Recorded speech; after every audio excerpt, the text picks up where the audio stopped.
Ito yung ganap nung Sunday guys, napakaaga ko talagang gumising kasi nga marami akong gagawin at magsisimba din kasi kami guys, kaya napakaaga kong gumising kahit linggo. Yan, madilim pa nga sa labas guys, pero binuksan ko na yung pinto at lumabas na ako dahil nga magluluto ako ng maaga ngayon kasi sabi ng asawa ko, pag out niya galing trabaho ay magsisimba kami. Kaya na nga guys, ang una kong ginawa ay nagsaing na muna ako pero nahiwa ko na yung mga gulay guys na lulutuin ko. Hinugasan ko na muna yung bigas, pagkatapos ko mahugasan, nilagyan ko na ng tubig, pagkatapos ay isinalang ko na kagad. At meron din akong isda guys, kasi magprito rin ako ng isda. Yung uunahin ko lang pagluto, etong pritong isda. Kasi nga, yung gulay, lalagyan ko to mamaya ng pritong isda guys na kaunti. At pagpasensyahan nyo na guys, yung boses ko ngayon, dahil nga guys, masama yung pakiramdam ko ngayon, dahil nga sumasakit na naman yung ngipin ko. Kaya kapag sumasakit talaga yung ngipin ko guys, grabe. Para talaga akong nadaganan ng mundo. Eto din kasi guys, yung isa sa problema ko, itong ipin ko. Tatlong ipin ko kasi guys, yung sabay na sumakit dito sa may bagang ko. Yung tipong gustong-gusto mong umiyak sa sakit guys, pero hindi pwede. Baka ano pang sasabihin ng mga anak ko kapag nakita nila akong umiiyak. Kaya yun guys, sinitiis ko lang talaga. Tatanong na nga sa akin si Cheryl kasi nga daw, lagi daw mainit yung ulo ko, lagi daw akong galit. Ay, try ko na tong ipapabunot sana guys sa health center. Meron naman kasing free, yung babayaran mo lang yung anesthesia. Basta matyaga ka lang pumila ng mga ilang oras. Kaso nga lang guys, hindi pwede ako mabunutan ng ipin dahil nga daw, wala pa akong booster. First dose at second dose lang kasi yung vaccine ko guys. Pero sa booster, hindi ako nagpapa-booster guys kasi nga, first time ko kasi guys nagpa-vaccine, talagang ang sama ng pakiramdam ko yun guys. Ilang araw kasi ako nilalagnat noon at hindi ako makakatayo at lalo na yung kamay ko guys na tinurukan ng vaccine, hindi ko talaga nun magalaw. Kaya tinapos ko lang yung dalawang vaccine at hindi na ako nagpapa-booster guys kasi nga sabi nila,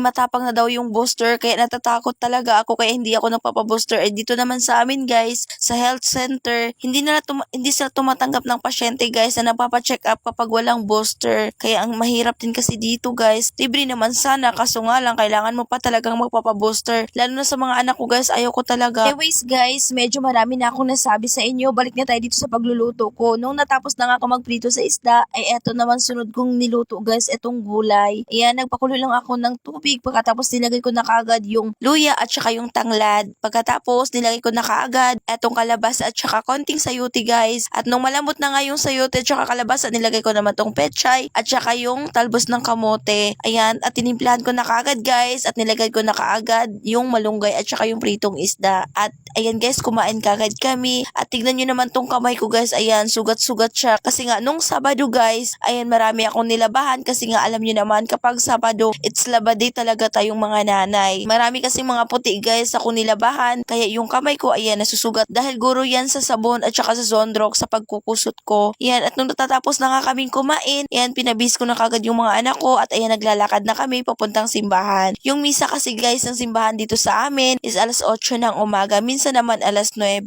Ayan na guys, pagdatingan namin, medyo wala pang tao kami at mabuti na lang talaga guys at kami mo yung naunang dumating dahil nga meron pa kaming mauupuan, marami pang mauupuan guys. Minsan kasi guys kapag dumating kami sa simbahan na marami ng tao, ay dito na kami sa likod or minsan sa labas na lang kami nakakatayo. Pagkatapos ng misa guys ay umuwi kagad kami at bandang hapon fast forward na tayo. Bumili yung asawa ko sa talipapa guys ng isda at saka 1/4 lang na karning baboy. Kahit masakit yung kamay ko dyan guys, tiniis ko lang kasi nga wala namang ibang gagawa dito guys, walang ibang makakaluto dahil nga yung asawa ko natutulog siya dahil nga stretch siya sa trabaho nun guys at kailangan din niya matulog. Yung ginawa ko sa binili ng asawa ko guys ng karning baboy ay inadobo ko lang at habang hinihintay ko na lumambot yung niluluto kong adobo guys, yung isda na muna yung nilinisan ko. Ayan yung isda guys, yung ginawa ko, hiniwa ko na muna. Ayan, parang boneless guys, pero hindi ko yan binoneless kasi nga hindi ako marunong magtanggal ng mga tinik-tinik niya. Ayan, minarinate ko lang yung bangus guys ng kalamansi, bawang, suka at saka yung paminta na durog guys at tinimplahan ko na rin ng asin para naman meron siyang lasa. Ayan na nga guys, ayan, pagkatapos kong mababad sa suka guys, lagay ko na dito sa lagayan ko at medyo social pa nga yung lagayan ko dyan guys kasi nga lagayan niya ng ice cream o diba, pero isda yung laman. Ayan, pagkatapos ko nga malagay guys, ilagay ko na kagad sa chiller at tinignan ko naman ito niluluto ko kung naluto na nga ba kasi nga nagugutom na rin ako. At yan lang muna guys for this video. Maraming salamat po sa inyong panonood. God bless.